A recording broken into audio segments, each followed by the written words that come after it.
بسم اللہ الرحمن الرحیم۔ وصال اسپیشل کے ساتھ میں ہوں اقرار احمد عباسی اور آپ دیکھ رہے ہیں وصال اردو۔ ناظرین محترم، اتحاد امت ہر وقت کی ضرورت رہا ہے، اور موجودہ دور میں جب پوری دنیا کفر ملت واحدہ بن کر اسلام اور اہل اسلام کو مٹانے پر تلی ہوئی ہے، ایسے میں اگر مسلمان باہمی فرقہ واریت میں بٹے رہیں گے، ایک دوسرے کی ٹانگیں کھینچتے رہیں گے، ایک دوسرے کے خلاف کفر کے فتوے لگاتے رہیں گے، تو یقیناً ان کی تباہی زیادہ دور نہیں ہے۔ موجودہ دور میں سب سے زیادہ ضرورت ہے اتحاد کی، کہ ہم نے اپنی وہ پہچان جو ایک مسلمان ہونے کی حیثیت سے ہماری پہچان ہونی چاہیے تھی، اہل سنت ہونے کی حیثیت سے ہماری پہچان ہونی چاہیے تھی، اس پہچان کو کئی حصوں میں تقسیم کر دیا ہے، اور آگے وہ بھی تقسیم در تقسیم کے مراحل میں ہے۔ آج ہم اتحاد امت کے عنوان پہ گفتگو کریں گے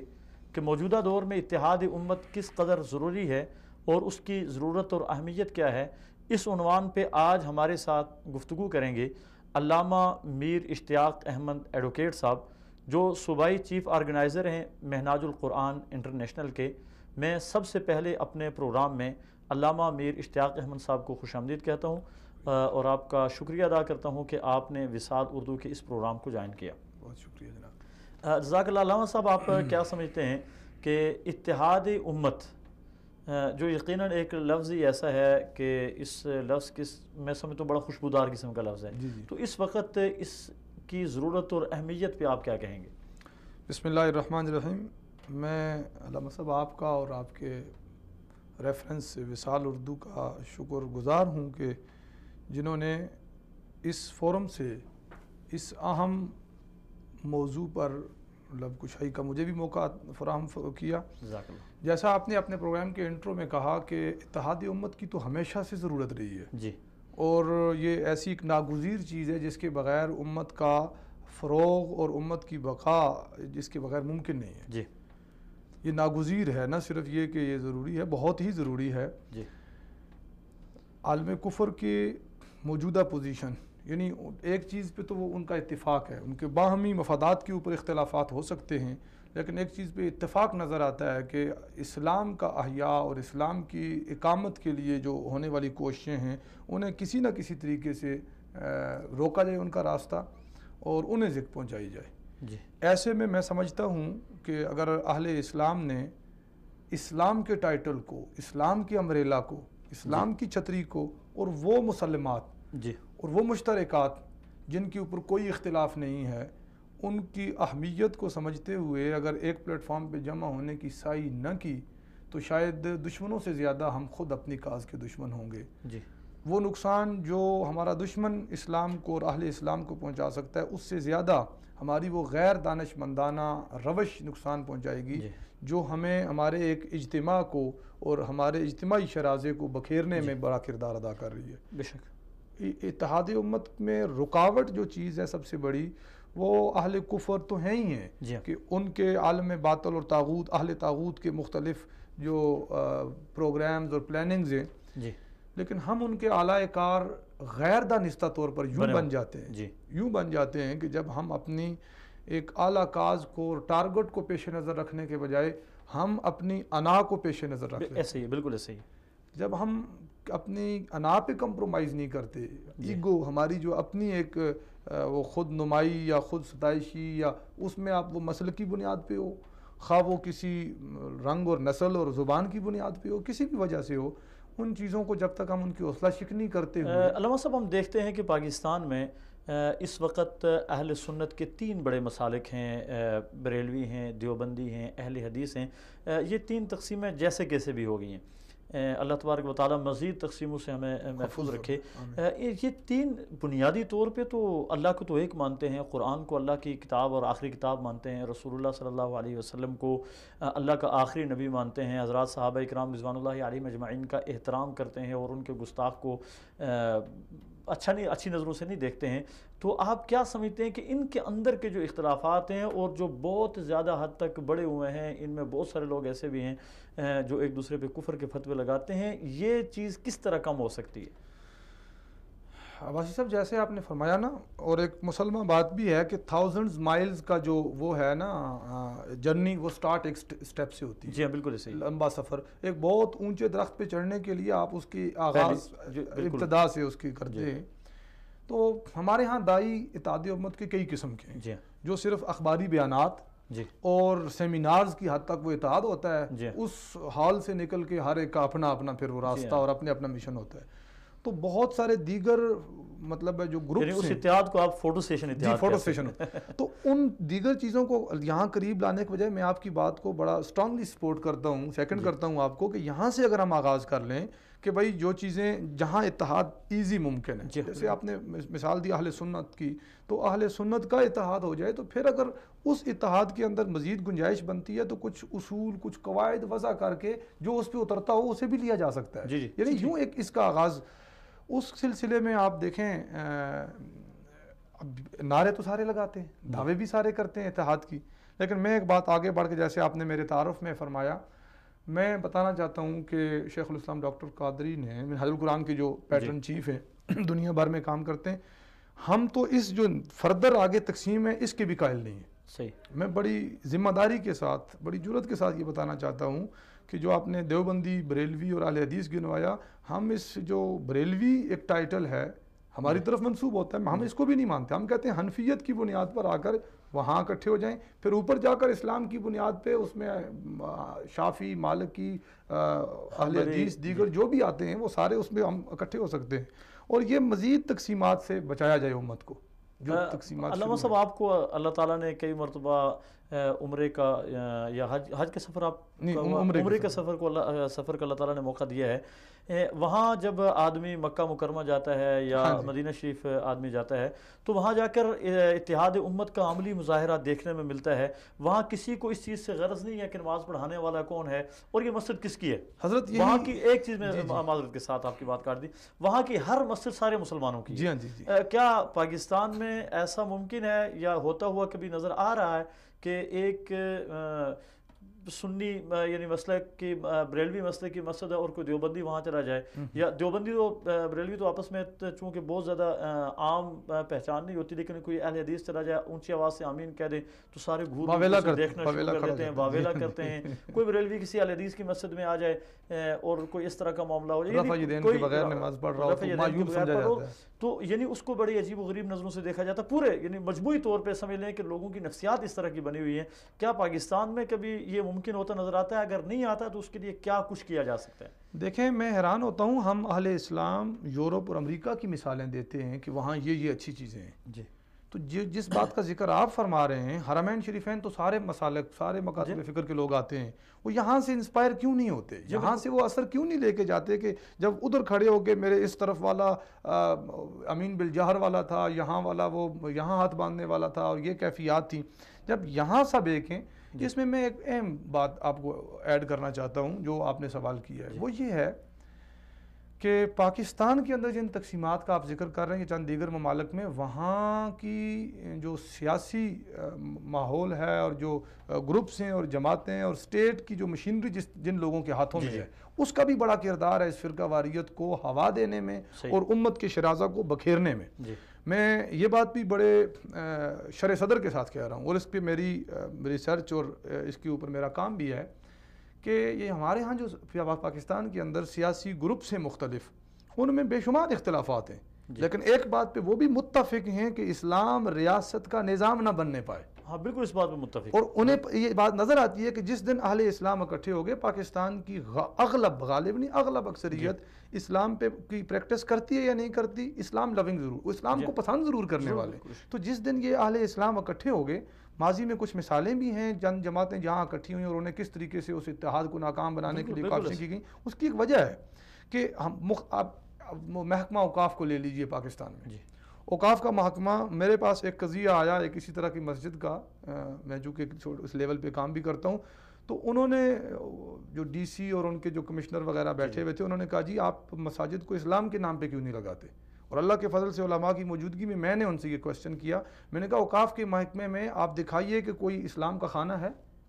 آپ نے قانون سازی کی ہے اور لکھ دیا کہ یہ یا تو اہل حدیث کے نام ہوگی یا بریلوی کے نام ہوگی یا دیوبندی کے نام ہوگی. چوتھا اسلام نام کا جو پانچواں خانہ ہی آپ نے کوئی نہیں بنایا، تو کوئی ایک آدھ خانہ اللہ کے نام کا، اللہ کے رسول کے نام کا، اسلام کے نام کا بنائیے. اب یقین کیجئے کہ وہ بالکل مہر بلند یعنی آپ کے کہنے کا مطلب یہ ہے کہ جو تقسیم ہے، اس تقسیم سے کچھ سیاسی مفادات بھی جڑے ہوئے ہیں. ڈیفینیٹلی جڑے ہوئے ہیں، ڈیفینیٹلی جڑے ہوئے ہیں. یہ تو انگریز ہمیں دے کے آیا نا جی، وراثت میں چھوڑ کے آیا ہے کہ ڈیوائیڈ اینڈ رول، لوگوں کو تقسیم کرو اور حکومت کرو. وہ اپنی تقسیم اور اپنے ان جھگڑوں میں پڑے رہیں گے. ان کو یہ فکر ہی نہیں ہوگی کہ ریاست اور عمال ریاست کیا کر رہے ہیں. آپ عیاشی کرو، آپ اس کو انجوائے کرو اقتدار کو، اور وہ خون خرابہ یا وہ تقسیمات میں لگے. جی بات تو علماء کو بہرحال دانش مندی کے ساتھ کوئی ایک فورم ایسا تشکیل دینا پڑے گا جس کے اوپر آ کے ایک تو آپ اتحاد کے کچھ ایسے اصول وضع کر دیں، بھئی یہ لوگ اس کے اس میں آئیں گے، اس کی امبریلا کے نیچے، چھتری کے نیچے آئیں گے، اور باقی نہیں آئیں گے. ایک تو وہ ایک کرائیٹیریا بن جائے. دوسرا یہ ہو جائے کہ اگر ہم نے اندرونی یعنی ملکی سطح پر، قومی سطح پر اور بین الاقوامی سطح پر اسلام دشمن عناصر کو اگر ہم نے انکاؤنٹر کرنا ہے، تو اس کے لیے ضروری ہے کہ پہلے ہمیں نعروں کی بنیاد پہ نہیں، صرف جلوس اور ریلیوں کی بنیاد پہ نہیں، ہمیں ایک نہایتی دانش مندی اور عقل مندی کے ساتھ دور رس ایک نتائج کو سامنے رکھتے ہوئے ہمیں پلاننگ کرنی ہوگی، اور اس کے لیے کچھ اصول وضع کر کے کوئی ایک فورم ضرور ایسا ہونا چاہیے. حضرت ہمارا دل بھی یہ مطلب یقین کیجئے کہ انتہائی رنجیدگی کے ساتھ، انتہائی کرب کے ساتھ ہمیں یہ بات سوچنی اور کہنی پڑتی ہے کہ کاش جو یہاں ہم آ کے کچھ دنوں کے لیے حرمین میں جا کے اکٹھے ہوتے ہیں، جمعہ میں ہم لوگ کئی دفعہ اکٹھے ہو جاتے ہیں، تو اس طرح کا ہمارا اتحاد. دیکھیے جی، پاکستان بنانے کے لیے کس جماعت کا کردار ہے؟ سب کا مشترکہ ہے. پھر آپ دیکھیے تاریخ ختم نبوت میں کون کون لوگ ہیں. اگر وہاں سارے ایک مقصد تھا نا، جس کام کے لیے اکٹھے ہوئے وہ کام ہوا ہے. تو اگر پاکستان کو بنانے کے لیے تمام جماعتیں ایک دوسرے کو مسلمان سمجھ کر ایک دوسرے کی قیادت میں اکٹھی ہو سکتی تھیں، مذہبی جماعتیں، تو پاکستان بچانے کے لیے کیوں نہیں اکٹھی ہو سکتی؟ پھر پاکستان ایک چھوٹا مقصد ہے، اسلام بچانے کے لیے کیوں نہیں اکٹھے ہو سکتے؟ تو میرے خیال میں سوچنے کی بات. علامہ صاحب، پاکستان میں دو طرح کی فرقہ بندی پائی جاتی ہے. ایک تو فرقہ بندی جس کا ہم ذکر کر چکے ہیں، اور ایک شیعہ سنی مسئلہ بھی پاکستان میں ہمیشہ سے، یعنی جب سے ہم نے ہوش سنبھالا ہے، ہم نے دیکھا کہ شیعہ سنی مسئلہ بہت زیادہ ٹاپ پر رہا ہے، اور اس میں بہت ساری قیمتی جانیں بھی ضائع ہوئی ہیں. اور خصوصی طور پہ جب ہم اگر دیکھتے ہیں تو انقلاب ایران کے بعد پاکستان میں اس مسئلے نے بہت زیادہ سر اٹھایا، اور بہت قیمتی جانیں بھی اس میں چلی گئی ہیں. اور اس وقت شیعہ سنی مسئلہ ایک عالمی مسئلہ بن چکا ہے. پہلے اگر پاکستان میں تھا، اب عالمی مسئلہ بن چکا ہے. پاکستان کے اندر کے بہت سارے معاملات ہیں، چونکہ ایران کے ساتھ ہماری سرحد لگتی ہے اور بہت بڑا علاقہ ہے، اور پھر بہت ساری شیعہ آبادی ہمارے پاس پاکستان میں ہے، بہت ساری ایران میں ہے. متعدد لوگ کراچی سے یا مختلف علاقوں سے پکڑے گئے جو ایرانی مفادات کے لیے کام کرتے ہیں، اور کچھ ایسے بھی پکڑے گئے جو ایران اور انڈیا کے مشترکہ مفادات کے لیے. مثال کے طور پہ آپ عزیر بلوچ کو دیکھ لیجئے، کلبھوشن یادیو کے دیکھ لیجئے، اس طرح کے بہت سارے لوگ پکڑے گئے ہیں. اس کو آپ کس نظر سے دیکھتے ہیں کہ پاکستان پہ کس دشمن کی کیا نظر ہے؟ افسوس کے ساتھ یہ کہنا پڑتا ہے کہ ہماری پھر بات وہاں، ہم علماء کا جو ذمہ داری میں نے پہلے عرض کر دیا، ان کے کندھوں پہ تو ہے کہ جو اتحاد کی راستے میں ہماری شخصیات اور ہماری انائیں رکاوٹیں، وہ میں نے سب سے پہلے ذکر کیا. لیکن ہمارے جو سیاسی لیڈرشپ ہے، ان کا ایک بہت بڑا کردار ہے اس معاملے میں. قطع نظر اس کے کہ ایران کا سٹیٹس کیا ہے، وہ اس کو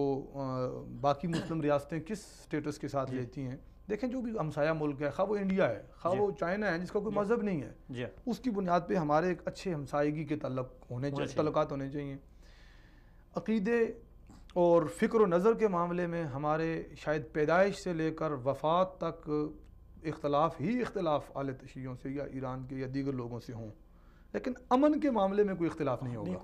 امن ہونی چاہیے. امن کا جو ہے نا وہ قیام ضروری ہے. اس مقصد کے لیے میرے خیال میں 1 2 3 ہونا چاہیے. دنیا کا کوئی بھی ملک ہے جی، آپ اپنے ملک کے امن کو، استحکام کو، ملک کی بقا کو آپ سٹیک پہ مت لگائیں. آپ کبھی بھی اس کو کمپرومائز مت کریں. دنیا کا کوئی بھی ملک ہے، اپنے ملک کے اندر نہ کسی کی پراکسی کسی کو لڑنے کی اجازت دیں، اور نہ ہی اپنے لوگوں کو ان کا اعلی کار بننے دیں. اگر کوئی بن جائے تو اس کے لیے غداری کا جو مقدمہ ہے، غداری کا قانون موجود ہے پاکستان کے اندر، اس کے مطابق میرے خیال میں ٹرائل ہونا چاہیے اور اس کو کڑی سے کڑی سزا ملنی چاہیے۔ ہر ملک کے حضرت اپنے کچھ مطلب نیشنل انٹرسٹس ہوتے ہیں۔ میں اتحاد امت کی اس پلیٹ فارم سے یہ بات لازماً کرنا چاہتا ہوں کہ اتحاد امت اپنی جگہ پر، یہ اتحاد امت کا یہ مطلب قطعاً نہیں ہے کہ ایک کوئی بھی پڑوسی ملک آپ کے قومی تشخص کو برباد کر دے اور آپ کی بقا کے لیے خطرہ بن جائے۔ وہ کوئی بھی ہو سکتا ہے، وہ خواہ پڑوسی ملک ایران ہو، انڈیا ہو، افغانستان ہو، چین ہو، لیکن سب سے پہلے ضروری بات ہے اپنے ملک کا استحکام۔ آپ کی اپنے ملک کی بقا ضروری ہے۔ آپ کا گھر اگر محفوظ نہیں ہے، وہاں آگ لگ چکی ہے، تو آپ وہاں ایک لائن آپ کو کھینچنی پڑے گی۔ جی بالکل، ٹھیک ہے، ایک بات۔ دوسری چیز میں سمجھتا ہوں کہ ہمارے پلیٹ فارم سے، منہاج القرآن انٹرنیشنل کے پلیٹ فارم سے 80s میں یہ کوشش کی گئی تھی کہ تمام مکاتب فکر کو ایک جگہ پہ لانے کے لیے کچھ اصول، فرقہ پرستی کا خاتمہ کیوں کر ممکن ہے، ڈاکٹر صاحب نے ایک کتاب لکھی، اس کے اندر آپ نے یہ بتایا کہ آپ یہاں قانون سازی کر دیں۔ یہ کام بھی میں بڑی ذمہ داری سے کہتا ہوں۔ 2 سال پہلے پنڈی میں آپ کو پتہ ہے محرم کے جلوس کے موقع پر وہ دارالعلوم کے اندر وہ قتل و غارت ہوئی، 2 یا 3 سال ہو گئے۔ اس میں بھی ایک ٹی وی چینل پہ اس وقت ہمیں لیا گیا، تو میں نے ان سے یہی کہا تھا کہ اگر فرقہ واریت کو ختم کرنا چاہیں تو کچھ مہینوں میں ہمارا پارلیمان ختم کر سکتا ہے۔ اگر یہ پابندی لگا کر علماء کی کتابوں کو بین کیا جا سکتا ہے، تقاریر کو بین ہو سکتے ہیں، نظر بند ہو سکتے ہیں مختلف مکاتب فکر کے علماء، تو کیوں نہیں وہ قانون سازی کی جاتی کہ جو ان شخصیات، مقدس شخصیات کو چھیڑے گا۔ یہ بات ڈاکٹر صاحب نے اس وقت مطالبہ کیا تھا کہ بھائی توہین رسالت تو ہمارے قانون میں اس کی سزا موت ہے، موجود ہے۔ جی موجود ہے، بالکل۔ صحابہ کرام علیہم رضوان، ازواج مطہرات، اہل بیت اطہار کی وہ شخصیات، ان کی بھی توہین، وہ تو حداً اگر ڈکلیئر ہو جاتا ہے نا اس کی سزا، تو ان کو تعزیراً سزائے موت دی جائے۔ بالکل ایسے، بالکل ایسے۔ یہ ڈاکٹر صاحب کا مطالبہ ہمارا، اگر تھوڑے کچھ لوگوں کو اس طرح دے دی جائے تو یہ سلسلہ بالکل رک جائے گا۔ مولانا علامہ صاحب، میں نے آپ کو جو بات کی شاید اس کو پوائنٹ کو آپ سمجھ نہیں سکے کہ چلو یہ ایک دوسرا چیپٹر ہے، اس کی وجہ سے فرقہ واریت پھیل رہی ہے، لیکن ایرانی مفادات کے لیے کتنے لوگوں کا قتل عام اور کتنے بڑے بڑے علماء، یعنی کراچی کے علماء کا آپ نام لیں، مفتی نظام الدین شامزئی رحمۃ اللہ علیہ، علامہ یوسف لدھیانوی شہید رحمۃ اللہ علیہ، مولانا اسلم شیخوپوری رحمۃ اللہ علیہ، یعنی اور بہت ڈاکٹر حبیب اللہ مختار، یعنی بہت بڑے بڑے نام ہیں، اور یہ جو نام میں لے رہا ہوں یہ کسی بھی تنظیم کے ساتھ ان کا تعلق نہیں۔ جی بالکل، یہ تعلیم و تعلم کے ساتھ مدارس کے بڑے لوگ تھے، مفتیان اکرام تھے، ان کا کسی تنظیم کے ساتھ کوئی تعلق واسطہ نہیں رہا۔ اس کے باوجود ان کو مارا گیا، اور جب ان کے قاتل پکڑے گئے، علامہ عبدالمجید دین پوری رحمۃ اللہ علیہ کا قاتل جب پکڑا گیا، تو انہوں نے براہ راست انہوں نے بتایا کہ ہمیں ایران 25,000 ماہانہ تنخواہ دیتا ہے، اور اس کے علاوہ ہر قتل پہ ہمیں 1,00,000 روپے ملتا ہے، اور وہاں ہم جاتے اس طرح کے زائرین کی بسوں میں جاتے ہیں۔ اب یہ ہماری بے بسی دیکھیے کہ پاکستان میں بسنے والے اہل سنت کا یا اسلام سے پیار کرنے والوں کا کتنا بڑی اکثریت، اور اغلب 90% کے قریب لوگ تو وہی ہیں، اور ان کے ساتھ اگر اس طرح کا معاملہ ہوتا ہے تو ہم کچھ کر نہیں پاتے۔ پھر آپ نے جیسے بتایا، سوری میرے ان کیسز کی سٹڈی نہیں ہے، لیکن یقیناً ایسے ہی پروف ہوں گے نا، ثابت ہوا ہوگا، ثابت یہ ہوا ہے کہ یہ قتل اس طرح ہوئے ہیں۔ تو مطلب میں یہی تو کہنا چاہتا ہوں، آپ نے شاید اس بات پہ غور نہیں کیا کہ ایک لائن ڈرا کر لیں۔ جی بالکل بالکل، لائن ڈرا کر لیں کہ ہمارے مفادات اور ہمارے ملک کے اندر آگ لگانے والا وہ کہیں سے بھی اس کی فنڈنگ ہوتی ہے تو آپ وہاں سے اس کے اپنے سفارتی تعلقات منقطع کریں۔ اپنے جو پاکستان میں رہنے والے چاہے شیعہ ہیں یا سنی ہیں، انہیں اپنے ملک میں رہتے ہوئے سب سے پہلے اپنے ملک کے استحکام کو دیکھنا چاہیے، کہ ان کے اپنے ملک کا مفاد کس چیز میں ہے، بجائے اس کے کہ وہ یہ دیکھیں کہ ایران کا مفاد۔ جو ہمارے حکمران یا جو ہمارے ذمہ داران یا لیڈران، میں کسی اسپیسیفک کی بات نہیں کر رہا، جو ہندوستان کی کھلے عام دہشت گردی کی مذمت جرت کے ساتھ نہیں کر سکتے، وہ کسی اور کی کیا کریں گے؟ ہاں بالکل بالکل۔ تو ہمیں یہ مطلب جرت، خواہ وہ انڈیا ہو خواہ وہ ایران ہو، میں بڑی ذمہ داری سے کہہ رہا ہوں، پاکستان سب سے پہلے والا نعرہ وہ مشرف کی طرف پہ نہیں لگا رہے، یہ ہم اس لیے لگا رہے کہ پاکستان ہمارا گھر ہے، گھر محفوظ نہیں ہے تو ہمیں کسی سے کوئی غرض نہیں ہے، وہ ایران ہو، وہ ترکی ہو، وہ ہندوستان ہو، ایک ہی صف میں رکھیے سب کو۔ یہ بات بہت اہم ہے، ہمارے امن کو آگے بعد میں ہم طے کریں گے کہ ہمارے علمی اختلافات کیا ہیں۔ اگر ثابت ہو رہا ہے کہ ایک کوئی بھی اسٹیٹ آپ کے اسٹیٹ کے اندر مداخلت کر رہی ہے تو میرے خیال سے اس سے آپ کے سفارتی تعلق، اس کے جو وہاں امبیسڈر ہیں انہیں ودن 24 آورز آپ اپنے ملک سے بدر کریں۔ بالکل بالکل، غور کرنا چاہیے اپنے تعلقات پر، غور کرنا چاہیے کوئی بھی ملک، اس میں بالکل بھی ٹالرنس یا وہ اس میں نرمی نہیں۔ علامہ صاحب، اتحادی امت کے عنوان پہ اگر ہم دیکھیں تو اس وقت ہمارے ملک میں چند ایک لوگوں کی وجہ سے بھی بہت سارے مسائل بنتے ہیں، اور اس میں کہوں گا کہ ہمارے تمام مسالک کے غیر محتاط خطبہ حضرات، جی جی بالکل، ان کی وجہ سے بہت سارے مسائل بنتے ہیں، اور وہ اپنی جس طرح میڈیا میں اینکر پرسن جو ہے یا دیگر لوگ اپنی ریٹنگ بڑھانے کے لیے جذبات کا ماحول پیدا کرتے ہیں، تو اسی طرح وہ جذباتی ماحول پیدا کر کے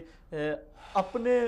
مسلک میں اپنی ریٹنگ بڑھانے کے لیے بالکل وہ اگر اس طرح کرتے ہیں، تو ایسے لوگوں کے لیے آپ کا کیا پیغام؟ خطابت کا حضرت آپ کا بھی تجربہ ہوگا، اور میں بھی چونکہ خطابت کرتا ہوں، اور یہ بات اللہ معاف فرمائے، اخلاص جب اندر نہ ہو تو تب اس طرح کا معاملہ ہوتا ہے کہ آپ جب کسی کو تختہ مشق بناتے ہیں تو آپ کو واہ بھی ہوتی ہے، جی، اور شیطانی جو وساوس ہیں اس کی وجہ آپ کو جناب ایک لطف بھی آتا ہے۔ اس میں یہ سمجھتا ہوں علماء یا مذہبی جماعتیں جو کردار ادا کر سکتی ہیں اس سے زیادہ ہمارے تعلیمی بورڈ کردار ادا کر سکتے ہیں۔ بہت اچھے، بہت خوب۔ یہ ہمارا وفاق المدارس ہے، تنظیم المدارس ہے، احسن المدارس جو بھی ہیں، رابطۃ المدارس، ہاں جی رابطۃ المدارس ہیں، یہ لوگ ایک جگہ سر جوڑ کے بیٹھ جائیں، اور پھر متحدہ ان کا بھی کوئی پلیٹ فارم بنا ہوا ہے، آلریڈی بورڈ ہے، اس پلیٹ فارم پہ بیٹھ کے یہ حکومت وقت سے 2+2=4 کی طرح جی ان تمام مدارس کی جو رجسٹریشن یا الگ سے ان کی جو اسناد ہیں ان کو ایک تو ختم کرائیں، جی HEC کا ایک سہارا لے کے، اور جب میرے خیال میں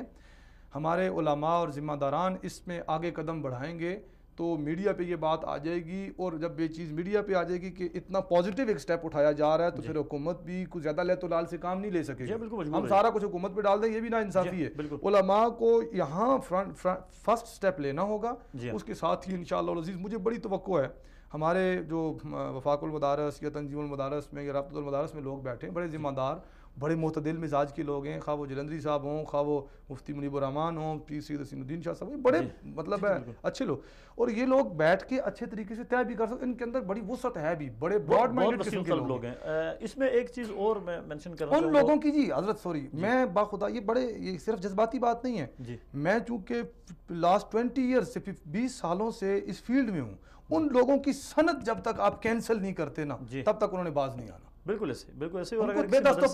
اگر کسی مدرسے کا ذمہ دار ہے تو اس کی مدرسے کی رجسٹریشن فوری طور پہ ختم۔ اس حوالے سے میں ایک بات اور کہنا چاہوں گا جو میرے خیال میں اتحاد امت کے عنوان پہ بہت کارگر ثابت ہو سکتی ہے، کہ ہمارے ایک دیوبندی مدرسے سے درجہ خاصہ کا یا درجہ عالیہ کا یا درجہ عالمیہ کا طالب علم وفاق المدارس دیوبندی سند سے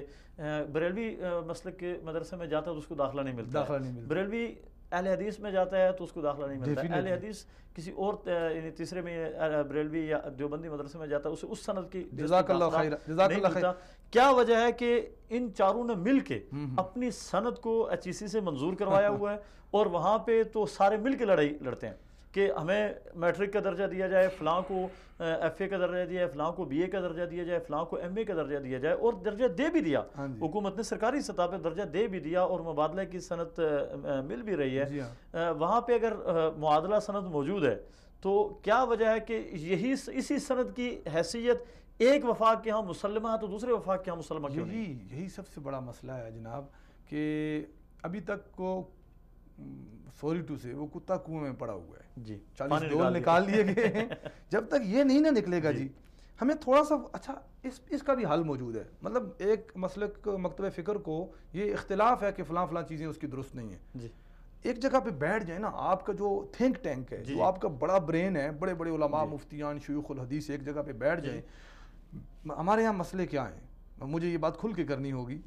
بدعت کا مسئلہ ہے کہ جی یہ بدعت ہو رہی ہے، یہ گستاخی ہو رہی ہے، یہ فلاں 2-3 مسئلے ہیں بڑے، بالکل ایسے کہ جی یہ مطلب ہے بدعات ہیں، یہاں شرک ہو رہا ہے اور یہاں گستاخی رسول ہو رہی ہے۔ اگر آپ بڑی باریک بینی کے ساتھ جائزہ لیں تو یہ 3 مسالک کا آپ ذکر فرما رہے ہیں، یہی 3 مین مسئلے ہیں، مین مسئلے یہی ہیں۔ کیا حضرت نہیں ہو سکتا کہ یہ 3 مکاتب فکر کے 10 علماء بیٹھ جائیں اور ان کو مینڈیٹ دے دیں باقی جماعتیں اور جو کچھ بھی ہو سکتا ہے، اور وہ متفق کا ایک تعریف کر لیں، شرک کی ایک ڈیفینیشن، ایک تعریف بنا لیں، یہ شرک کی تعریف ہے متفقہ، یہ گستاخی کی تعریف ہے متفقہ، اور یہ متفقہ تعریف ہے اس کی بدعت کی۔ اس کے بعد جو عمل میرا آپ کا اس کا کسی کا بھی اس کے ذیل میں آتا ہے اس کو کنڈیم کریں، اپنے اندر سے نکالیں، اور دکانداری بھی بند ہو